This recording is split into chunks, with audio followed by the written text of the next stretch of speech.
15-year-old Swedish girls are being recruited by migrant gangs, who are grooming them as their boyfriends to build explosives, carry out bomb attacks on rival gang members, and launder cash. The country has become the bomb capital of Europe. In 2022, Stockholm's gun deaths were 30 times London's. Girls are being offered £13,000 to carry out assassinations. Boys are doing them for as low as £5,000. The gangs are trafficking the children across Europe as a continental network of child contract killers takes form. Arrests have taken place as far as Spain, where young Swedes and Danes have kidnapped people for ransom. One of Sweden's largest gangs, Foxtrot, has pioneered the grooming of green girls, a term they use to describe the blonde Swedish teenagers they recruit, hoping their traditional Swedish backgrounds will help them evade detection. British authorities say the gang has carried out contract killings for the Iranian regime, one of which was an attack on the Israeli embassy in Stockholm. Just this weekend, a teenager was arrested on suspicion of trying to blow up a high school. In January last year, there were more than 30 bombings in Stockholm alone. That's more than one a day. To discuss how Sweden's got here and how its people are finally waking up to the dangers of mass migration, to the great chagrin of its elites, editor of Swedish media channel Riks Jacob Hagnell joins me now. So Jacob, thank you so much for joining me. We've seen a massive uptick in the crime rate in Sweden, the murder rate in a country that was always known as, the model of peace and harmony and all things good. What is happening in Sweden? Well, there's a lot of things that has been happening in Sweden, and we're far away from the golden times of ABBA and IKEA, which we were widely known for. Sadly, now it's gang violence, shootings, bombings. Sweden is a result of multiculturalism going out of control. We have had an enormous influx of immigrants for the last 2 decades. It's just the new government, the conservative government we received 3 years ago, that started to do something about this. But it's enormous problems, and now you have to look closer to Neapels to see criminality and gang interference into the entire society. The situation in Sweden is really bad. The politicians are desperately trying to solve this, but to no real avail. And it's gone as far now that 13-year-olds will be able to get a criminal sentence in prison because the violent gangs are using 13-year-olds to commit assassinations, bombings, and such things. So it's quite an interesting time to be alive in Sweden, to say for sure. Just to give some stats to what you're saying there. So in 2019, you had 257 bomb attacks. In January 2025, in Stockholm region alone, you had 30 bomb attacks. You've become the capital of Europe for it. The murder rate has gone up almost 25%. We've now got young girls, and that's what I'm really interested in talking to you about, is we've got young girls being offered £13,000 to carry out assassinations. There was one girl called Olivia that was unearthed in a Telegraph investigation, and she had been groomed by a boyfriend who was part of one of these gangs. He had paid her a few £1,000s to create an explosive and then to use that explosive bombing his gang rival. Tell me, how long's this been going on for? And, are you honest with yourselves in Sweden about the fact that you've got young Swedish teenagers being drafted into these gangs? No, if you look at the media and a lot of the political class in Sweden, they're still trying to, it's a crisis for them. We've been hearing for a long time that multiculturalism is something positive for Swedish society. Immigration is something beneficial. This is going to become a great place with harmony and everything. And as you stated, we have the facts now. Young children, young women are being used to commit bomb attacks. There have been several reports of young women transporting hand grenades in the underground railway system during rush hour. It's just amazing that nobody has perished in that yet. So I guess we've been quite lucky in that sense. But what you can see has been happening in Sweden is that we committed a lot. The left-leaning governments of Sweden committed to multiculturalism, mass immigration, and people that were speaking out against this said that this will bring an influx of criminality and such things. basically just said, shut up, racist. We don't care about your opinion. The Swedish people decided to vote for a new government, a more conservative-leaning government in the 2022 elections. So they have started to try to turn everything back into order. But as you mentioned, that young children can get up to £13,000 to commit murder, bombings. And that's the harsh reality of the situation Swedes are in right now. And this is solely a migration-related issue. And there is still, even though with all these extraordinary headlines we can see now almost on a daily basis, the establishment don't really want to put the connection between mass immigration and this out-of-hand criminality we're experiencing right now.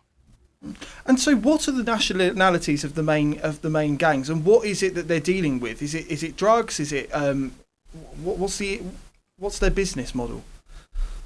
Sweden had a large influx of gang war since we had one local gangster or an international gangster called the Kurdish Fox, and obviously he's from Kurdish Turkish descent, and we have a lot of major newspapers have done headlines, and we can see it's close to an absolute majority of all the leaders of these criminal gangs are of migrant first or second generation background from Africa or the Middle East.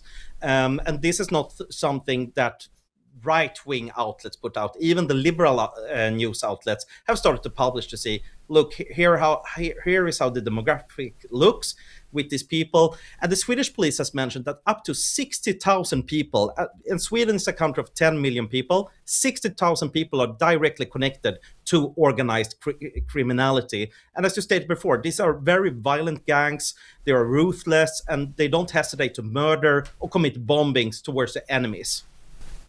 And we've heard about the phenomenon of something called the Green Girls, and this is where these predominantly migrant gangs originally were using young, disenfranchised boys who were from poor backgrounds, and the typical game that they play with young people is bring them into the gang, make them feel like they're a part of something, give them a way to increase their status.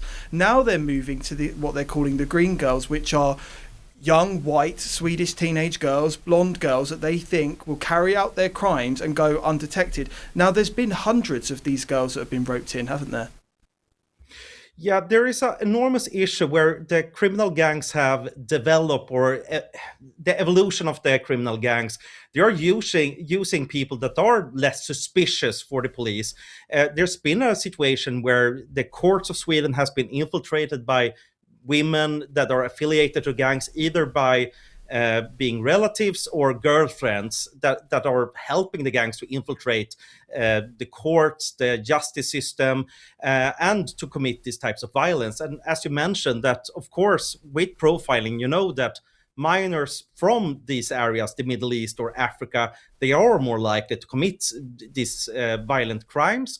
So, of course, the gangs have adapted and start using native Swedish girls, women, to commit these crimes. There's also mention of young Swedish boys being used to, start committing these types of crimes. So these are savages almost on their predatory acts to try to use innocent youth to commit these heinous crimes.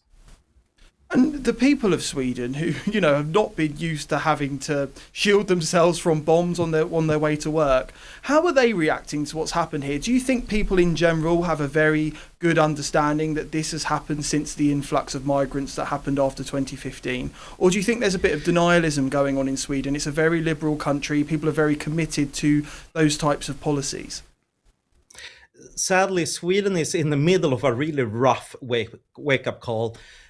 Just last week on a popular talk show in Sweden, when they were talking about 13-year-olds committing murders, a lot of the left-leaning people on the debate were saying these kids need a hug, not prison time.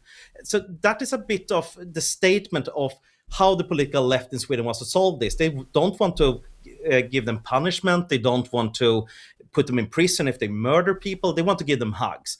In Sweden, we call it basically giving them lemonade and biscuits. That's something we've been trying for the last 40 years on Swedish criminal policy. We have a conservative government now that's trying to actually punish criminals. And, they have started to gain some success in the last year, at least when it comes to shootings, but there is a long way left to go. So sadly, a lot of people don't want to understand, or they don't want to see that this experiment, the multicultural experiment we tried in Sweden, has been a disaster. It has brought us criminality, insecurity, and this is not an issue that's going to be able to solve in the next years. This is going to be an issue for the decades to come. It's it has become extremely rooted into entire society. We have an extreme new type of criminality for the last decade, which we have never seen before.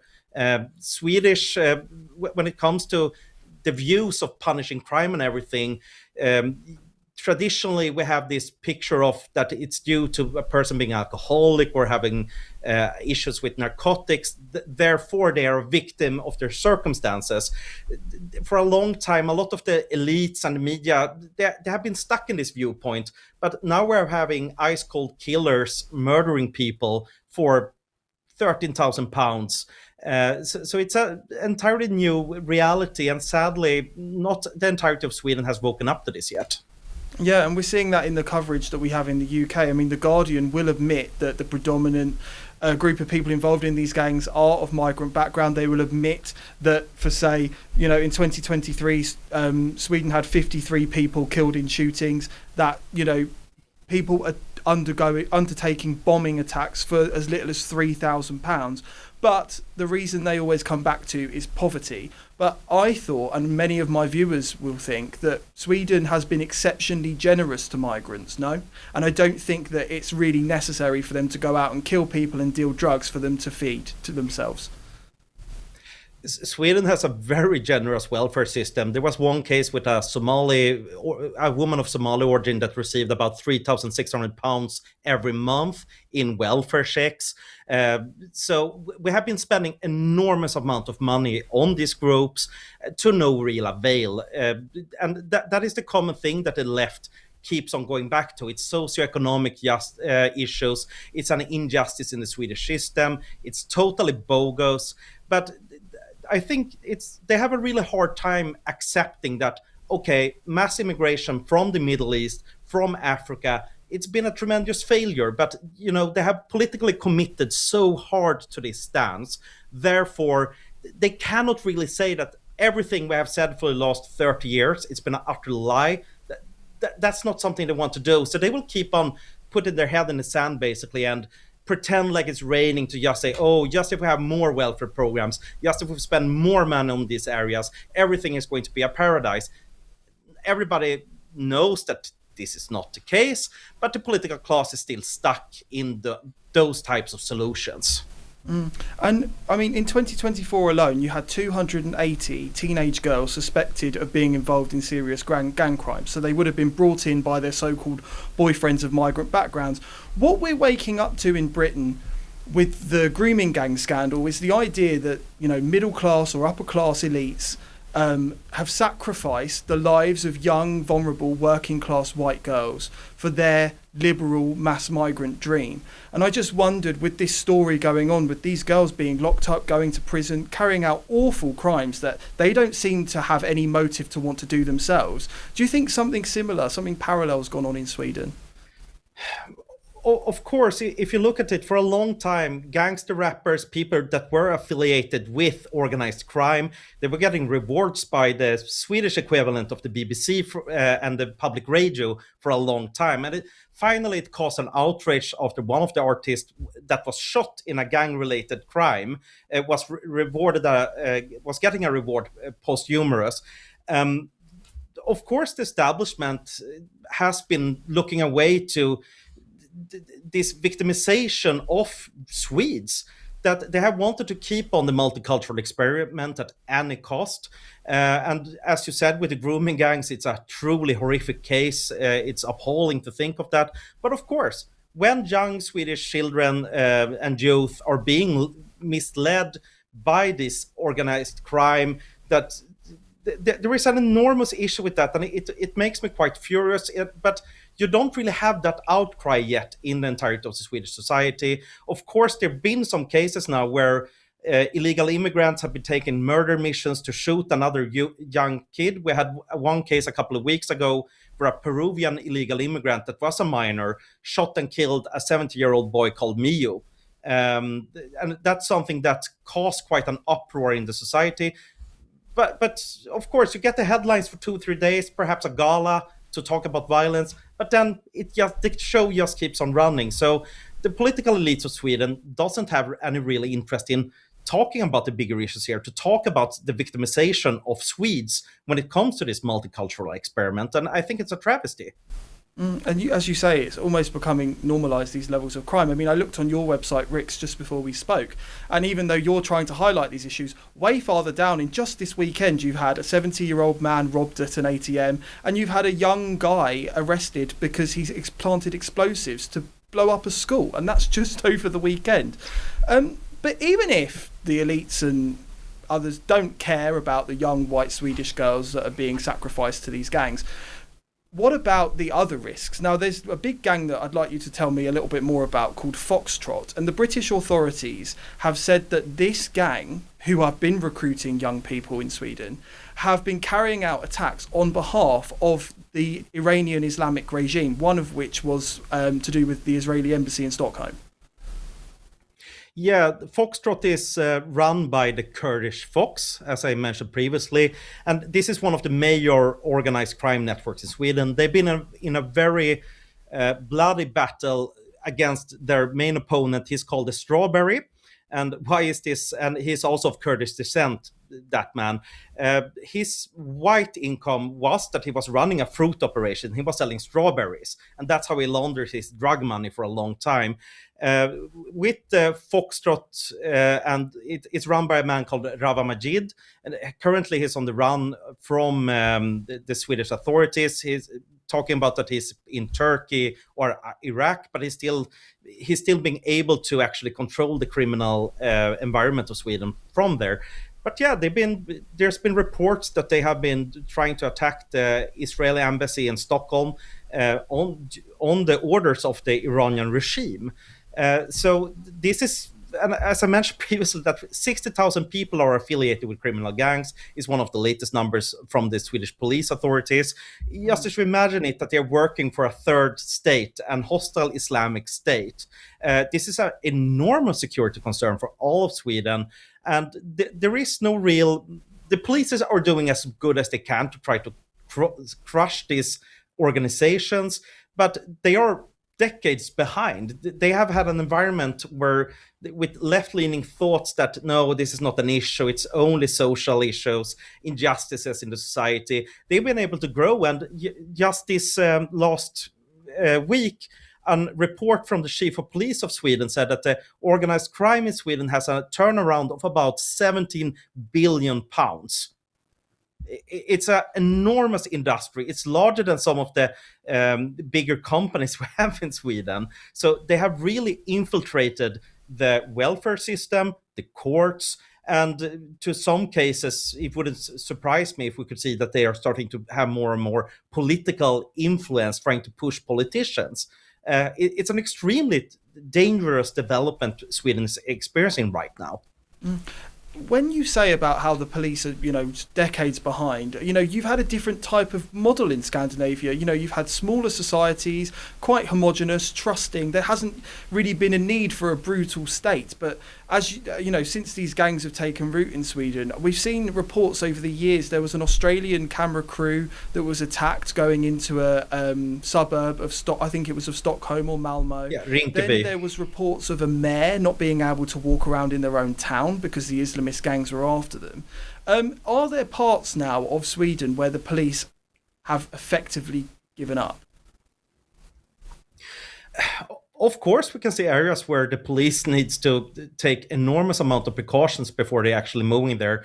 Last year, we had something called the Koran riots when people were burning the Koran, and the society responded with riots. And we could see on the videotapes then how the police were running away basically from Rosengård, area in Malmö that's basically 99% immigrant population. When I've been talking to police officers, of course, they they report about a situation where kids as young as 9 are selling drugs.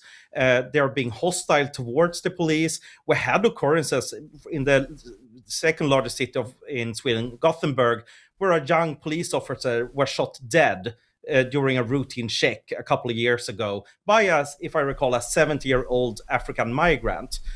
So what we can see here is that the law and order of Sweden is being pushed back, and these are criminal elements that have a capacity for violence. We know they have guns, and they can really start threatening the stability of the Swedish society. Yeah, and in order to try and get that control back, you said before that they've had to lower the age of criminal responsibility. Now, there's things that the police are going to have to start to do that have gone against the whole of the Swedish tradition, because there was no need for such a militarised force. Do you think that Swedes are sad, maybe, for losing a cohesive society, and maybe there's something that they're not going to get back? Of course, some Swedes are terrified about this development. Me, myself, is terrified about the development. Sadly, there is still quite a large amount of Swedes that think that people criticizing this, talking about the core issues, the immigration-related issues to this, they love talking about that you're uneducated racist, you're just saying this because you're xenophobic. They don't want to admit that their social experiment with multiculturalism has been a tremendous failure. So sadly, we still see in the current polls in Sweden that the opposition of Sweden is ahead from the conservative government at the moment. Some of the parties there wants to abolish lifetime imprisonment. They don't want to cut the passport of organized criminals. So apparently a large amount of Swedish voters want a softer on crime approach. So it doesn't make sense. It's almost like what we're seeing in the US at the moment. A government that decides, okay, immigration's out of control, it's not good for our national security, we're going to have to try and do something about it. And you're seeing this ferocious uproar in Minnesota again to fight back against them trying to just enforce the law. It's quite funny, actually, because the heritage of a lot of the people in Minnesota are Swedes. So maybe you can't do it. Yes, Swedes are not putting out their best behavior in Minnesota right now. But it's appalling. And if you look at this leftist liberal way of thinking, they're acting like a suicide cult almost.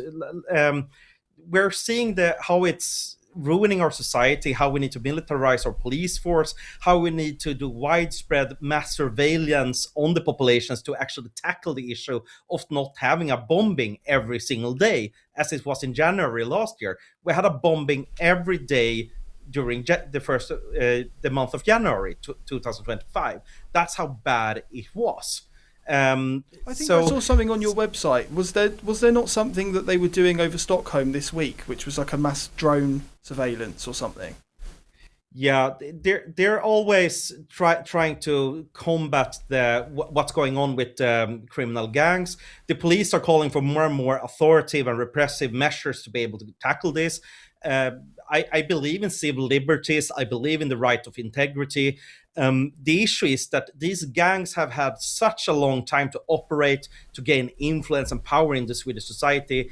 The government needs to respond with draconian measures right now. Of course, sadly, no real political establishment in Sweden wants to talk about deportations, mass deportations, to actually give us stability and peace again, because this is an immigrant-related issue.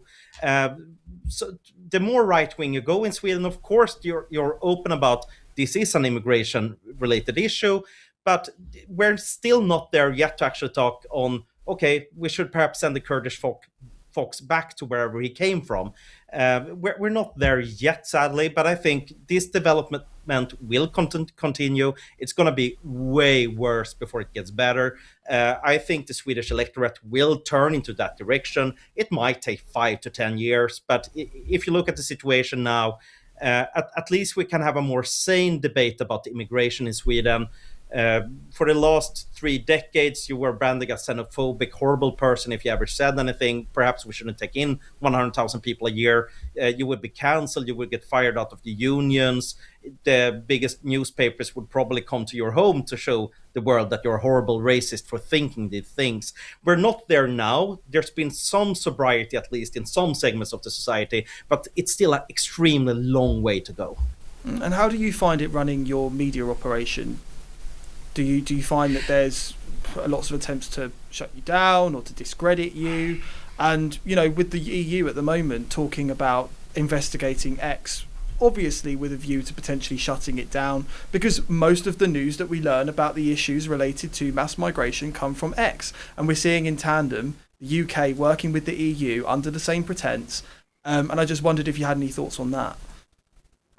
I think it's a terrible development we're seeing right now with, of course, what Keir Starmer is doing in Great Britain is a travesty. And you can see on how the European Commission is proceeding to try to silent dissidents that are trying to sound the alarm about the issues of mass immigration and the downsides to what we're experiencing right now in Europe. In the Swedish sense, a lot of different media outlets have been operating for a long time because the mainstream media never wanted to talk about the issue. So we have a quite strong foundation, at least. But of course, you never know. If the European Union decides to continue this way to try to shut down and silence oppositional voices towards the development in Brussels, I wouldn't be surprised if we will be on their hit list by some date. So the situation is dire in that sense that this liberal managerial class ruling this society right now, they're more interested with stifling speech than to try to solve the issues from their own liberal policies with the liberal mass immigration policies and so on. So I think the Western world will become more interesting, to say the least, for the upcoming decades. Sadly, we're going to be living in interesting times.